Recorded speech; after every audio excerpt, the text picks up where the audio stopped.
Hello everyone, words of the డేకి స్వాగతం. ఇవాల్టి వర్డ్స్ ఆఫ్ ద డేలో హ్యావ్ ఫార్మ్స్ గురించి మాట్లాడుకుందాం.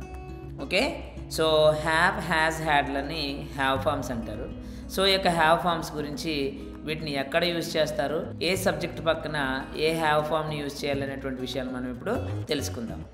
మనకి ప్రజెంట్ హ్యావ్ ఫార్మ్స్ వచ్చేసరికి హ్యావ్, హ్యాజ్, అలాగే పాస్ట్ హ్యావ్ ఫార్మ్ వచ్చేసరికి హ్యాడ్ అన్నమాట. ఓకే, సో ఇప్పుడు మనం ఫస్ట్ ప్రజెంట్ హ్యావ్ ఫార్మ్స్ని మనం చూసేద్దాం. హ్యావ్ ఫార్మ్స్ అనేటువంటి వాటిని ఓనర్షిప్ని తెలియజేయడానికి ఉపయోగిస్తారు. అంటే కలిగి ఉన్నాను, కలిగి ఉన్నారు, కలిగి ఉండేవారు అనేటువంటి అర్థాలు వచ్చే విధంగా యూజ్ చేస్తారు. ఫస్ట్ మనం ప్రజెంట్ హ్యావ్ ఫార్మ్స్ని చూసేసి తర్వాత పాస్ట్ హ్యావ్ ఫార్మ్ గురించి మాట్లాడుకుందాం. సో ప్రజెంట్ హ్యావ్ ఫార్మ్స్ వచ్చేసరికి మనకి రెండు ఉన్నాయండి. ఓకే, హ్యావ్ అండ్ హ్యాజ్ అన్నమాట. హ్యావ్ ఉంది, అలాగే హ్యాజ్ కూడా ఉంది. సో ఇక్కడ దీన్ని ఒకసారి మనం చూద్దాం.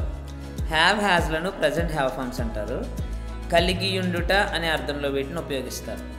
ఓకే, ప్రస్తుతం మనకు కలిగి ఉన్న వాటిని గురించి చెప్పడానికి ఇవి ఉపయోగపడతాయి. ఏంటవి? హ్యావ్ కానీ హ్యాజ్ కానీ ప్రస్తుతం మనకి కలిగి ఉన్నాయి అనేటువంటి సందర్భాన్ని వివరించడం కోసం ఈ హ్యావ్, హ్యాజ్లు ఉపయోగపడతాయి. ఓకేనా? సో ఏ సబ్జెక్ట్ పక్కన హ్యావ్ ఉపయోగించాలి, ఏ సబ్జెక్ట్ పక్కన హ్యాజ్ను ఉపయోగించాలి అనేటువంటి దాన్ని మనం ఇప్పుడు చూద్దాం. సో మనం జాగ్రత్తగా చూసుకున్నట్లయితే ఇక్కడ చూడండి, ఈ డయాగ్రామ్ క్లియర్గా తెలియజేస్తుంది మీకు. ప్రతిదీ కూడా ఒక ఇమేజ్ ద్వారా నేను మీకు ఎక్స్ప్లెయిన్ చేస్తున్నాను. చూడండి, ఇక్కడ సబ్జెక్టులు మనకి ఐ కానీ, వి కానీ, యూ కానీ, ప్లోరల్ యూ, సింగులర్ యూ, రెండిట్లో ఏ యూ అయినా కానీ, అలాగే దే కానీ వస్తే కనుక మనం యూజ్ చేయాల్సినటువంటి హ్యావ్ ఫామ్ వచ్చేసరికి హ్యావ్. ఓకేనా? హ్యావ్ని మాత్రమే యూజ్ చేస్తాం. ఇక సబ్జెక్టులు కనుక హీ, షీ, ఇట్, లేకపోతే ఏదైనా ఒక మేల్ నేమ్, కర్షక్ అనేటువంటి మేల్ నేమ్ కానీ, ఎనీ నేమ్, లేదంటే అంకిత అనేటువంటి ఒక female name, any female name, లేదంటే ఒక యానిమల్ కానీ, బర్డ్ కానీ, థింగ్ కానీ సింగ్యులర్ అయితే దానికి మనం యూజ్ చేసేటువంటిది హ్యాజ్ అన్నమాట.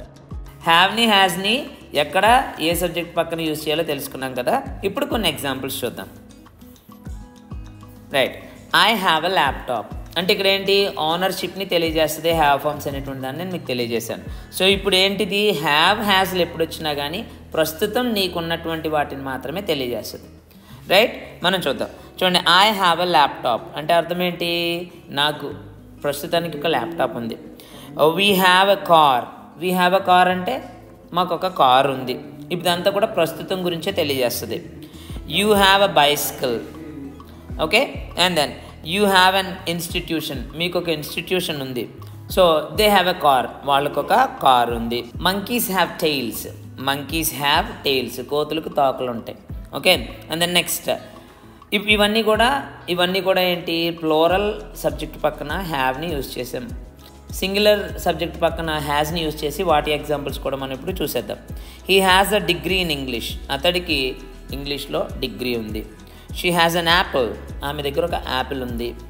It has a gold chain, అది డాగ్ అయి ఉండొచ్చు, దానికి ఒక బంగారపు గొలుసు ఉంది. కర్షక్ హ్యాజ్ అన్ అంబ్రెల్లా, కర్షక్కి ఒక గొడుగు ఉంది. Ankita has sunglasses, okay, అంకితకి సన్ గ్లాసెస్ ఉన్నాయి. Monkey has sharp teeth, okay, కోతికి వదనైనటువంటి పళ్ళు ఉంటాయి.